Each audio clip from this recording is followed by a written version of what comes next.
Good evening. I hope you've had a great day today. Welcome to BVJ's Bedtime Stories. I'm Big Voice Jay, and this is a show where we get you ready for a good night's sleep with public domain short stories just for you. Links to all the stories can be found at the show notes at bedtimewithbvj.com. And if you'd like to support the show, there's a Buy Me a Coffee link on every page and post. Tonight's story, The Wolf and the Seven Little Kids, by the Brothers Grimm. There was once upon a time an old goat who had 7 little kids and loved them with all the love of a mother for her children. One day she wanted to go into the forest and fetch some food. So she called all 7 to her and said, "Dear children, I have to go into the forest. Be on your guard against the wolf. If he comes in, he will devour you all, skin, hair, and all. The wretch often disguises himself, but you will know him at once by his rough voice and his black feet." The kids said, "Dear mother, we will take good care of ourselves. You may go away without any anxiety." Then the old one bleated and went on her way with an easy mind. It was not long before someone knocked at the house door and said, "Open the door, dear children. Your mother is here and has brought something back with her for each of you." But the little kids knew that it was the wolf by the rough voice. "We will not open the door," cried they.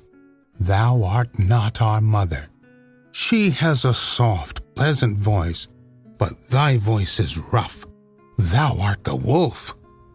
Then the wolf went away to a shopkeeper and bought himself a great lump of chalk, ate this and made his voice soft with it. Then he came back, knocked at the door of the house, and cried, "Open the door, little children.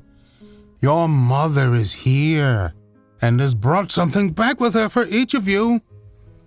But the wolf had laid his black paws against the window, and the children saw them and cried, "We will not open the door. Our mother has not black feet like thee. Thou art the wolf." Then the wolf ran to a baker and said, "Oh, I have hurt my feet. Rub some dough over them for me." And when the baker had rubbed his feet over, he ran to the miller and said, "Strew some white meal over my feet for me." The miller thought to himself, "The wolf wants to deceive someone," and refused. But the wolf said, "If thou wilt not do it, I will devour thee."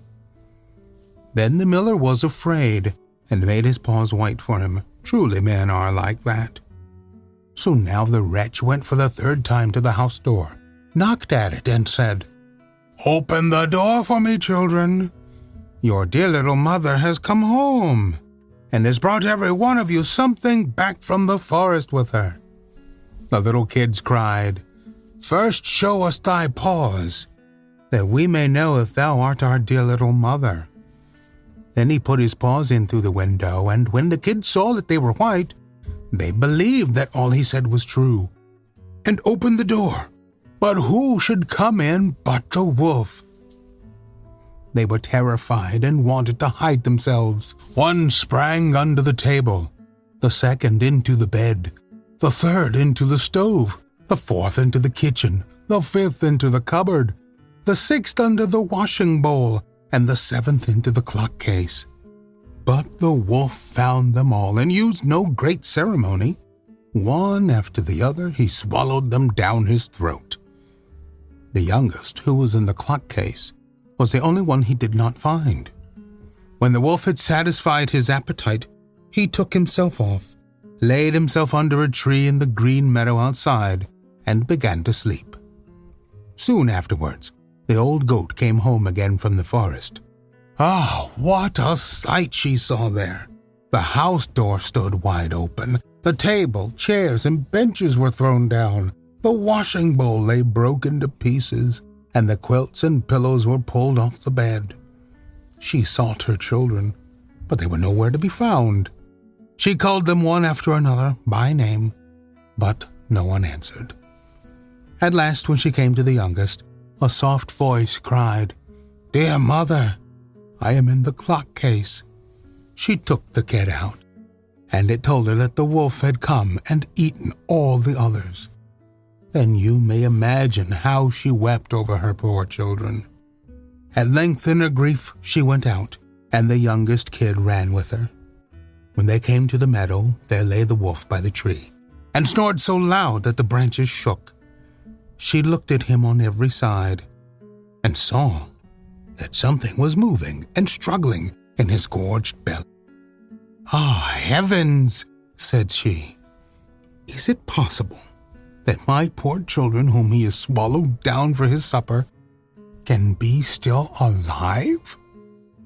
Then the kid had to run home and fetch scissors and a needle and thread, and the goat cut open the monster's stomach, and hardly had she made one cut than one little kid thrust its head out, and when she cut farther, all 6 sprang out, one after another, and were all still alive, and had suffered no injury whatsoever, for in his greediness the monster had swallowed them down whole.